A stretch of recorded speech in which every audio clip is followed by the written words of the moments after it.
All right. Good morning and welcome back to the Money Advantage podcast. This is Rachel Marshall and Bruce Wayner, and we are interviewing Kent Ritter today about how to make good investing decisions. So, Kent, welcome to the show. Hey, Rachel and Bruce, thanks for having me, guys. I'm excited to be here today. Excellent. Well, thank you so much. And I just wanted to give a quick Rachel and Bruce, thanks for having me. introduction to the podcast today. So, if you're in a position where you're saying, I really want to make better investing decisions, we're talking with Kent Ritter. He's a full-time real estate investor and operator of Hudson Investing. And today we're talking really about scaling and diversifying your real estate portfolio and wherever else the conversation may lead in the next 30 minutes. So, we're excited to have you tune in if you really want to expand your investing perspective. Now, Bruce, before we get started, is there anything that you would like to share at the front of this episode today? Well, I think this is just, we don't endorse, we can't endorse, any kind of strategy ourselves. But what we do is we bring on these excellent people that have own, their own resources and their own businesses to give you an idea that there's other things out there that you can do besides stocks, bonds, and mutual funds. And although we can't endorse them directly, I think you can make up your own decision. And we do bring on some quality people. So I hope you enjoy the podcast. Absolutely. Thank you, Bruce. And I reiterate that as well. And so without further ado, Kent, thank you so much for joining us for this show today. Yeah, awesome. Glad to be here, guys. Awesome. Well, can you tell us a little bit about how you got started in the multifamily investing space? Take us back to what got you into real estate in the first place. Yeah, happy to do that. So if we go back to 2015, I was a partner in a business. We started it in 2010. We had grown it over about 6 years. It was a boutique management consulting firm.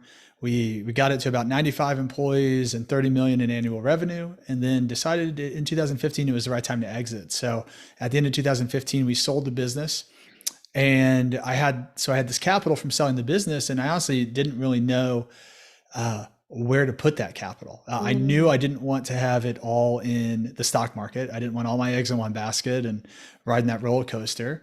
And so I looked for ways to diversify. And so I started looking at alternative investments and went a bunch of different routes, but real estate was really what checked all the boxes for me. And then as I continued to just learn more and develop my own knowledge within real estate, I now gravitated very quickly to multifamily, just because I felt there were a lot of benefits over the single family space. I knew I wanted to be on the residential rental side for a number of reasons. I took a quick foray into like commercial office and back. And so anyway, landed in multifamily, really just fell in love with it for a lot of reasons we can talk about. And then I went from being a passive investor. I started as a passive investor, just deploying my capital into these investments with different syndicators. And I invested in a couple deals in 2015 as I was kind of getting my feet wet in crowdfunding deals and just trying to learn. And then in 16, I really started investing in earnest and invested in 10 deals in 16 with several different sponsors, really as a way to diversify, as a way to just continue to learn what this is all about, this world of syndication, which was brand new to me. But when I learned about syndication, I mean, all the light bulbs went off in my head of like, wow, this makes a ton of sense. You can pool our money together and we can go out and we can buy something bigger and better than any of us could on our own. And so I started out doing that passively because, one, I just wanted to get the returns. And two, I wanted to really understand the business because I knew there was a lot I didn't know, and there was probably a lot I didn't even know I didn't know. So started that passively. And then in 2019, actually started sponsoring my own deals and started doing our own syndications. And since 2019, we've just been rolling and rinsing and repeating the process. Well, that's excellent. There's so many things that I'd love to ask you about through that. Did you mention what kind of a business it was that you were in that you sold back in 2015? Yeah, it was a management consulting business. Okay. So you had some experience with that as well. And then, so you mentioned then as well, going from or active investing to more passive investing. Can you explain what that was like for you specifically?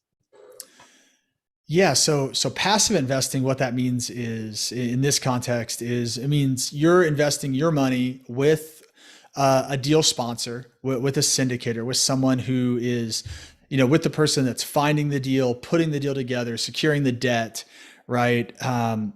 Putting together the business plan and for the improvements and renovations of the property, and then you're investing with them, and so trusting them with your money. Your money is going in with into a pool with others, and we're taking that equity and going out and purchasing the property, really using it for the down payment and then for the renovation costs for that property. And then as part of that, even as a passive investor, you're an owner of that property, and you're able to receive your distributions from the profits of the company, of the property. And then also, you share in the appreciation at the time of sale. And so really, what our strategy is, or what a lot of syndicator strategy is if it's a value add strategy, the easiest way I can describe it to people is it's like what you see on HGTV, right? When people are fixing up a home, we're just doing it for 100, 200 units at a time. But essentially the process is the same. We're acquiring the property. We have a clear plan on how we can add value and how we can increase. Really, we're focused on increasing the income of that property, because as we increase the income of that property, we increase the value of the property. And so we're buying the property, we're putting it under professional management, we're renovating the units and the exteriors, we're adding amenities, and then we're running that property for anywhere from 3 to 5 years, and we're kicking off the cash flow back to the investors of their share of the profits. And then at the end of that, we sell the property, and then everybody shares in the appreciation, and you get your capital gains through that. So that's really kind of, I started out passively investing with others, and then as I build up my knowledge and my experience, I began to actively do my own deals. And now that's what I do, is I go out and have a team that finds apartments, and we acquire them, we negotiate all of that, we put the deals together, we bring investors in, and then we go through the business plan. So one of the things I think people are always curious about is active and passive losses for tax purposes. And I know you're not a tax professional, but obviously that's something that you try to explain to people when you're doing it. Mm-hmm. So there's different rules for when you're an active investor and different rules for when you're a passive investor. Would you like to share anything on that about the benefits of that? Sure. So there's a couple and yes, I'm not a CPA, but I'm, I've talked to enough to be dangerous. And I can tell you from my own personal experience in that. So when you think about income, you think about taxable income, you think about kind of 3 buckets. There's your ordinary income, which is typically like your active income, right? Your W-2 job, or, other, or from the property standpoint, like the profits that the property is throwing off, profits of the business. Then you have your passive bucket, which would be, your investments in things like, if you had rental properties or other things, your investments in the apartments, those kind of sit in a passive bucket. And then you have your portfolio income, which are like your stocks and mutual funds and things like that. And so, when you think about it from a tax standpoint, one of the biggest advantages of real estate is the ability to, not only are we passing through the profits, but we're also passing through the depreciation on the property, which offsets your gains within that passive bucket. They all offset, so that your gains in the property are being offset as we pass through the depreciation, which essentially is just I guess it's kind of a complicated explanation of, you get to save money on taxes because you're offsetting the money you're getting with also the quote unquote expenses you're getting through that depreciation. Yeah, so that's one aspect of it. Yeah. And one of the things that, just to make sure our listeners understand, is that, this is done, and a lot of times it's actually done where you then have carryover losses. Mm-hmm. And those carryover losses are different if you're an active investor and a passive investor. Right. So that's kind of a different aspect of it from actually your investor status. So like me, who I'm 100% in real estate. It's all that I do. I'm actually considered a real estate professional by the IRS. And what that allows me to do is it allows me to offset all of my income, all of those three buckets I just talked about, I can offset all of them with the depreciation I receive from my real estate. And so it's really powerful from a tax standpoint. That it's how the people that you hear about, whether it's rich people or politicians, and people complain that they pay zero taxes, most of them do it through owning real estate and through depreciation. And so it's a legal way to really offset a lot of your potential tax liability. Yeah, and we talk about this all the time, Kent. And it's the way Congress set it up as an incentive to actually get people to actually develop these multifamily housing units, which are in much demand here in the United States. And it's not a loophole. I hate that word. It's actually Right. it's actually an incentive in the tax code to get what Congress needs, and that is to build more of these units or rehab these units so that they stay in, so people have some good quality places to live. Yeah, that's exactly right. And I mean, and that's really what, I mean, if you look at the tax code, there's, the punitive portion of it is actually fairly small. A lot of the tax code is really around all these different things where the government is trying to incentivize you to do the things that they want you to do. And one of those is invest in real estate and continue to, continue to invest and continue to improve the areas around us. And so you're absolutely right. It's not a loophole. It's supposed to be there. And it's something that I think, the most of the richest people in the world take advantage of. Yeah. And so talk about the benefits of why you believe multifamily is a good space to be in. That's exactly where I was going to go next. Yeah, that is a lot to unpack there. There's a lot of positives. I think from one, just if you're looking at, well, let me just start with from just a pure investment side. So just as an investment, and this is one of the reasons what I talked about earlier, real estate and especially multifamily checked all the boxes for me, right? First and foremost, it's as you're diversifying your portfolio, real estate is not correlated with other types of investments like the stock market, meaning that just because the stock market goes down doesn't mean your apartment building's all of a sudden going to be worth less, right? They're non-correlated. They do not move together. So it's a great thing from a portfolio standpoint because you don't want everything in your portfolio to move up or down together.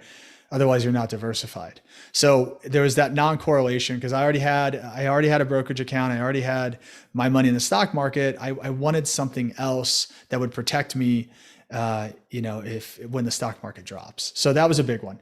The next one is the cash flow component. So, you can get cash flow from stocks. Again, there are dividend producing stocks, but it's just not to the magnitude of the cash flow that you can receive on an annual basis from the multifamily investments that we do. I mean, typically our cash flows on a yearly basis are anywhere from 7 to 10% annualized cash on cash return on your investment. So if you invest in 50,000, it would be somewhere between probably 3,500 to 5,000 a year that you could expect to receive in your share of the distributions of the profits of the company. And then on top of the cash flow, you've got that appreciation component, right? Which is really that wealth generator, which is where you're thinking about, my goals when I first started investing, and is still the goal now that I have my own company, was, in these multifamily investments, I believe that I could double my money every 5 years. It was realistic based on the returns. And that was really what I set out to do. And I think that's an achievable goal. And so when you think about the appreciation aspect, you are getting that cash flow, but then you're getting that extra amount of the appreciation on the sale, right? Because we've created a lot of value. We're selling at a higher price. That difference of what you paid versus what you're getting, just like if you were to sell a single family home, right? Like that comes back to you and that's profit. And then the fourth, I guess, was actually the tax advantages, which when I first started investing, I really didn't understand. It wasn't until I actually started seeing this come back and seeing it on my tax return and seeing the big returns that I was actually getting back from the IRS for the taxes I had shelled out. That was a really powerful moment for me to really understand that benefit of the tax savings on it. And, I've heard based on your tax situation, the bracket you're in, it typically could be 1% to 2% on top of your gain when you think about the tax savings being factored in. So for all those reasons, I think it's a great investment choice. And then as far as specifically multifamily and why why I think that's a great investment choice. I mean, all those things apply, but I believe there's we're in a very unique time right now. We've got kind of this perfect storm of things happening that creates a very good environment to be a multifamily investor. I mean, really almost all types of real estate investor, but we're in a situation right now where, just like I'm an economics guy. And so I kind of like to keep things simple and just go back to supply and demand. And at the very base, there's just not enough housing for people in the US. I've seen reports recently that we're anywhere from 4 to 5 million multifamily units short throughout the country. Then I've seen other reports on single family where we're another 4 million single family houses short. So you add those up, we're 8, 9 million short of places for people to live. And so, with that, when you have an environment where your demand is outpacing your supply, well, Econ 101 tells us that prices go up in that environment. And so, we're seeing it right now. We're seeing rent inflation, that is double in many markets, the historic averages. We're seeing asset price inflation where we're seeing, I can tell you in some of the markets that I invest in, assets have appreciated 30% over the last 9 months because I bought properties nine months ago, and now we're getting offers on those properties 9 months later for 30% more. So it's, we're really seeing this kind of like this perfect storm come together. The other things that are really driving that are interest rates are so low and projected to remain low into the future. So money is cheap to borrow, which allows people to pay higher prices. And you're just seeing there's just so much extra money floating around from all the government incentives through COVID and all of the subsidies that people just have more money in their pockets and more available. And you think about the individual level, but you think about the large institution level. I mean, there's institutions out there with billions of dollars that they can't place, and they're looking for yield on their capital. And so, they're willing to take a 4% yield on their $1 billion just to get it deployed. Mm-hmm. And because of that, they're paying, unheard of prices for quality assets like multifamily real estate. And so we're seeing this time period over the next few years where we're going to see assets continue to appreciate, and we're going to see rent continue to grow. And I think it really is an unprecedented time. I've been looking for economic indicators that are going to say this thing's going to slow down.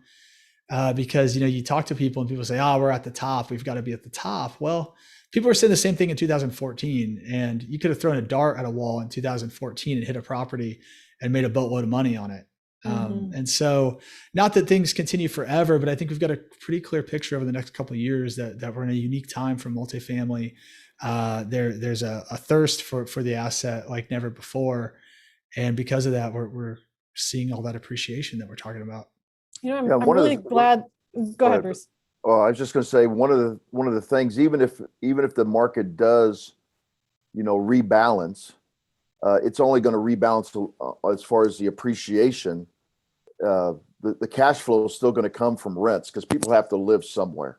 That's right. And then the other thing that I'm finding is because we're a much more mobile society, that people, especially young people, don't want to be tied down with an actual house that they don't know if they're going to get, if they're going to be able to sell, quickly, although right now they can sell them quickly, and then move to another place. So that's why quality multifamily housing, it's another reason why people like it. And it comes with all those other amenities that younger people like too, whether it's a dog walking service or a pizza place in the multifamily unit or workout facilities, so on and so forth, that they're adding as a value add to these multifamily situations that young people are really, really liking to kind of build a community within the community. Yeah, that's exactly right. I mean, there's, and then you have that group of people. You also have the folks who have just been priced out of the current housing market where, housing prices have gone up so much and it's so competitive that there's a lot of people that are just saying, you know what, I'm going to wait. And we're seeing that overall. We're seeing people rent for longer than ever before. We're also seeing from a demographic standpoint, we're seeing baby boomers downsize, from their 4,000, 6,000 square foot houses down into apartments, get rid of mowing the lawn, get rid of, taking care of everything. and retire in ease, now that they're empty nesters. So we're seeing these two of the largest groups that have ever existed come into rentals. And I think because of that, if you want to look at examples, I look at countries like Germany, where you have 70 plus people in the country are renters, and they have interest rates that have been close to zero forever. So a 3% cap rate is a very common thing there. And I think that's where the U.S. continues to trend. I think we move from being a nation where it's 60% or so of folks are renters. I think that continues to increase. And I think we continue to see, again, asset prices go up because of the interest rates being so low. And I think we continue to see the cap rates compress. And so, like I said, I think it's a good time there's just a lot of factors going on that are converging to make this a good space to be. This is really interesting. Can you speak? I was going to ask you about the current market. You kind of already covered that, but specifically, are you looking to hold long-term? Are you looking for a certain length of time for appreciation to be able to flip that? And are you selling to other investors? Are you selling to big like REITs? And then really, what's your timetable looking like that you're trying to hold the properties right now? Yeah, good question. So our timetable has actually, so we don't hold long-term. Our goal is to maximize the return for the investors, and you don't do that by holding for 10 years. The sweet spot that we found, is somewhere around that 5-year mark. And really, because of where the market is, we've been compressing that time to really more like 3 years. So we're doing a lot of 3-year targeted holds now. Especially on smaller properties where we know we can come in and we can affect change very quickly and implement the business plan and get in and get out and sell into this hyper competitive sellers market, right? I mean, why not take advantage of the market conditions that we're in? I think that's part of my business plan is you have to be agile to adjust to what the market conditions are. And I think it would be, it wouldn't behoove our investors to say, no, we said we're going to hold for 5 years. We're absolutely going to hold for 5 years, no matter hell or high water, what's happening. Mm-hmm. We just had a property that we purchased in October of 2019 that originally was a 5-year hold plan. It was in Atlanta, and we sold it in 21 months because we were able to return a 25% IRR to our investors in that time. And so it was a home run for the investors, and we were able to chalk it up as a win. Now Atlanta, I think, is probably going to continue to go up. We probably could have continued to hold on to it, but in that instance, we felt the value was there. We'd already created it and wanted to get out and move on to the next one. Gotcha. And now the other question that I really had for you is, are you thinking of certain localities within the U.S. being ideal pockets for multifamily? Or is it really broad-based? Are you looking at more larger metropolitan areas? Are you staying away from the coast? Is it the same philosophy that you're looking for more Midwestern locations? Kind of what's your criteria when you're looking for multifamily? Yeah, so I'm based in Indianapolis, and we focus on the Midwest. So we have properties in Indiana, Ohio, and Kentucky right now. And then, we continue to look in places like Tennessee and kind of out around, but staying core Midwest. And one reason for that is just, my strategy is to kind of own my backyard, if you will, right? Nice, yeah. And leverage the fact that I've grown up here. I know the areas, we've got local relationships, and we can leverage all that to be successful versus going to some of the hotter markets, because there are kind of quote unquote hot markets for multifamily investing. I would call those Dallas, Phoenix, Arizona, Florida, Orlando, Jacksonville, Tampa, Atlanta.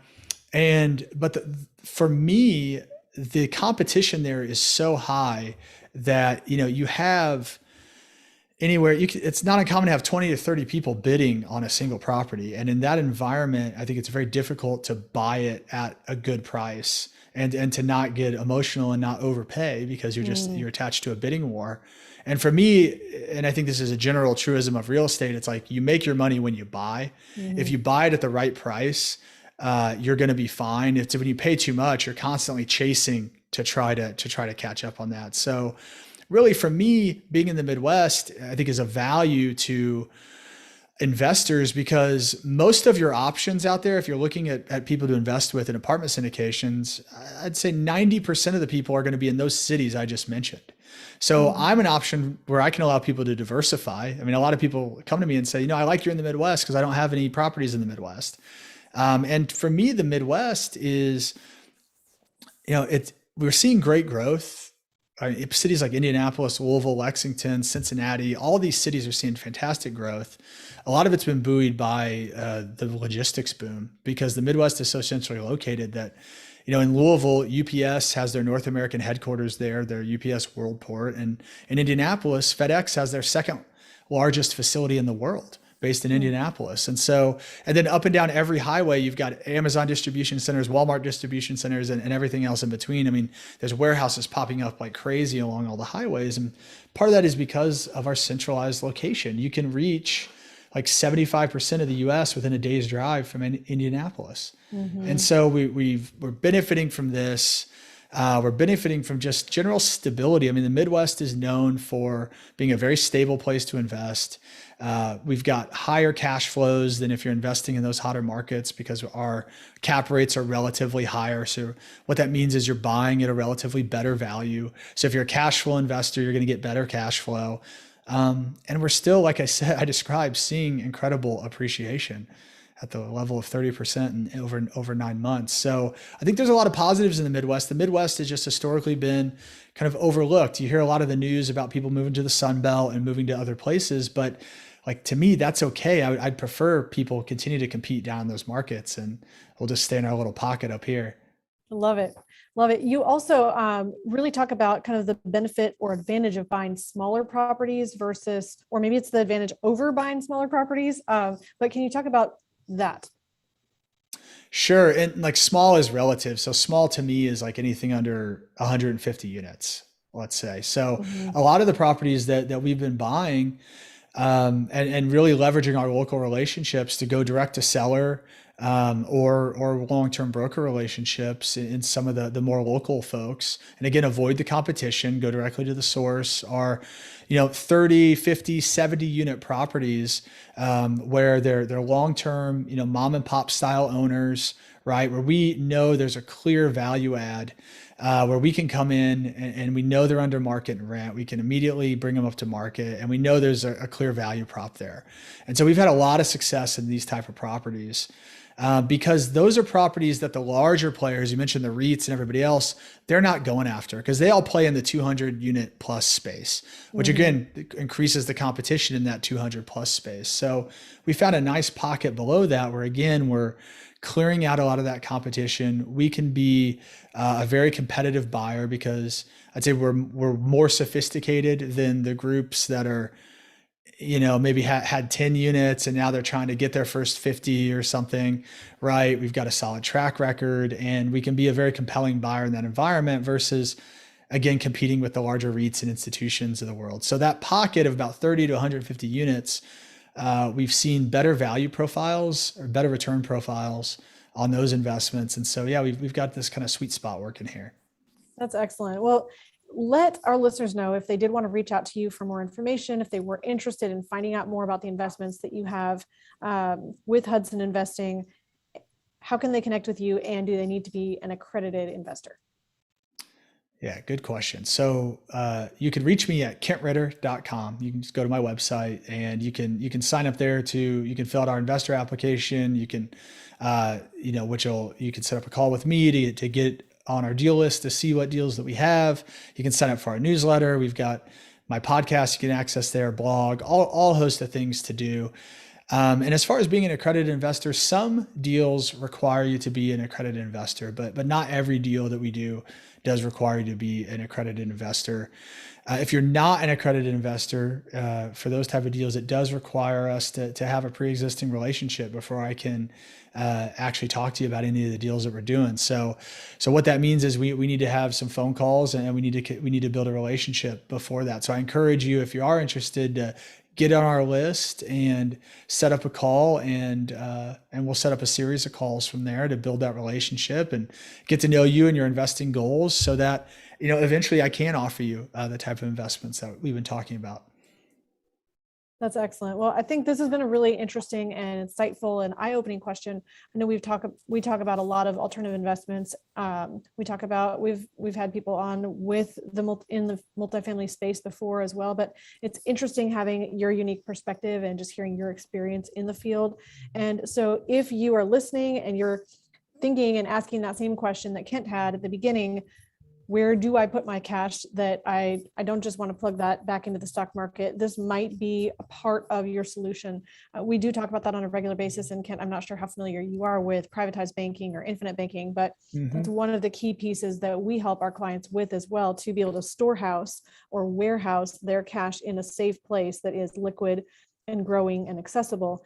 And that can even be used in conjunction with investing in something like alternative investments. So Yeah. So if you're listening right now, this is a very key piece of the conversation to really recognize that there are unique and different avenues for you to be able to be in control of your financial destiny and really being in a position where you're not only having a safe place to store cash, but you're also earning cash flow and you are accelerating that ability to accomplish time and money freedom faster. So I would also invite you to book a call on our advisor calendar if you want to hear more about how to do that as a big picture process. And then certainly also we would love to invite you to check out kentritter.com. We'll make sure that your website is in our show notes as well when this goes live on the podcast channels. But thank you, Kent, for joining us today for this insightful conversation. And is there anything that you wanted to share in closing? Yeah, the only thing I would share in closing is just going back to like being an investor first is, you've got to be diversified, and you've got to you've got to take control of your financial future. I think it sounds like that you guys are helping people do that, and I think that's fantastic. I think you can't just outsource this stuff because it sounds complicated, because if you do, you're not gonna get the returns that are going to get you to a comfortable place in retirement. So you've got to go out and find those alternatives that honestly people just don't know about, but offer 2, 3, 4x returns that most people are used to through their conventional investment vehicles. So I think my message to people is just take control of it and take the time to understand it. That's excellent. Excellent. Well, thank you for sharing that today. Bruce, is there anything that you wanted to share as we wrap up today? Well, Kent's used the word control, over and over and over, and that's what we preach all the time also. And it's kind of analogous. We talk about this all the time. It's really about cash flow. It's nice to get appreciation, and right now in the alternative investment world, because of inflated asset prices, you're getting that, but it's really about cash flow. It's my analogy here would be saying, if you had like this huge dump truck, which would represent a pile of money, but that dump truck only moves at like 2 or 3 miles per hour, or you had a very smaller car, but you could drive it anywhere you want, you'd probably drive the smaller car. Even though the smaller car doesn't have this big a net worth, you can get and do whatever you want. It's the same way with investing. You really don't care how big the pile of money is. What you really care about is the cash flow that's coming off of it. And that is a concept that people don't think about enough. They're always just trying to grow their big pile of money and not how they're actually going to get cash off of it. And real estate does an excellent job of getting you tax efficient cash flow. Absolutely. Well said. Yes. And I will just reiterate what Bruce just said. Pay attention to that. Pay attention to the cash flow, because ultimately when you get that net worth, you're going to turn that into cash flow anyways to make that functional in your life. And so we want to help you think about the experience of your money, not just the dollar amount. So thank you, guests. Thank you, listeners, for being with us today. Thank you, Kent, for being a great guest today. And thank you, Bruce, as well, for joining me on the show. And in closing, please remember, success leaves clues. So model the successful few, not the crowd.